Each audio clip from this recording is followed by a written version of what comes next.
Everyone laughed at the crows with their funny walk and craw voices. All the other birds could sing beautiful, sweet songs, except the crows. Even the pigeons were like more than the crows and given food by the humans. That was until David was born. David was different.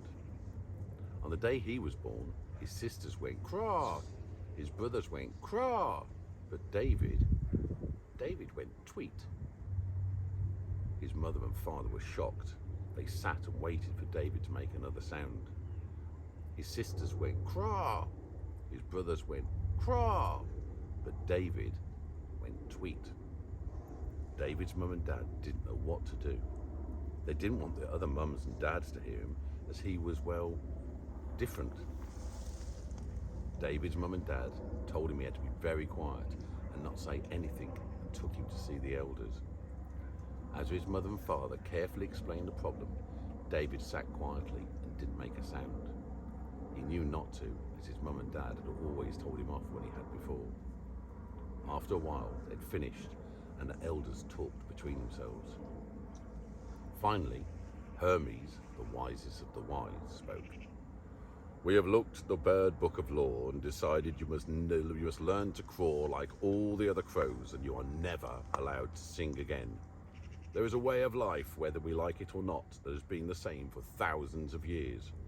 You can't expect to be different. It will completely destroy the pecking order. Can you imagine if penguins decided they wanted to fly, eagles became vegan, or robins chose to be yellow rather than red? Catastrophe! Things must stay as they are and as they have always been." David was very, very sad. He liked being different. He loved singing, and he didn't choose to be the way he was. But he also knew he had to follow the rules. Over the coming months, David did exactly what the elders had told him to do.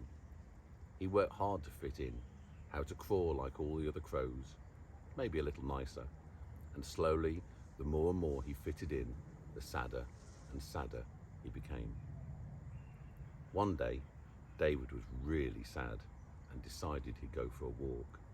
He walked and walked and walked and walked, and as he walked, he got sadder and sadder, and eventually he started to cry.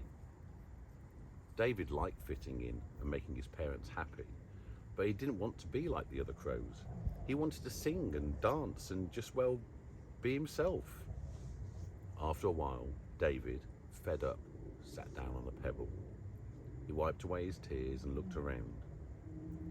David realized he'd walked for miles and was nowhere near his wood. Suddenly, he had a thought. Sitting very quietly, he listened to make sure he couldn't hear any other birds singing, and he was totally alone. Hearing he was, David took a deep breath and with a smile, sung at all his might. The song he sung was like no other had ever been heard before. Notes that made the flowers spring up, the leaves and the trees glow brightly, and the animals in the forest stop what they were doing just to listen. David was so happy. He sang and he sang louder and louder and danced about with pure joy.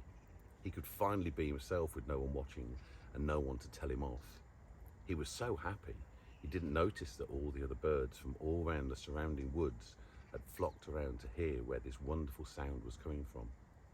Everyone sat in total silence until David had finished, and when he had, they broke out into a huge applause.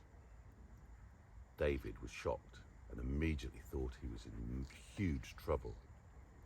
David's mum and dad flew down and were just about to tell him off when Hermes, the wisest of the wise, flew down from the tree where he'd sat and listened. Before David's mum and dad could say anything, Hermes spoke. "David, that was the most wonderful sound I've ever heard," said Hermes, and all the other birds agreed. "I am sorry. I should never have stopped you singing and being yourself. It just shows you're never too old to learn." David's mum and dad beamed with pride as all the birds started singing "Encore! Encore!" and David happily obliged. Now, no one laughs at the crows anymore. They're invited to all the best parties, as long as they bring David, of course. And all the birds know that when someone is born different, it's because they are special. Oh, and if you want to know what happened next, David became a global sensation, released lots of albums, and became the biggest download star on ClickCluck. And a new rule was written into the Bird Book of Law that read, never stop someone from being who they truly are, as these are the people who will change the world.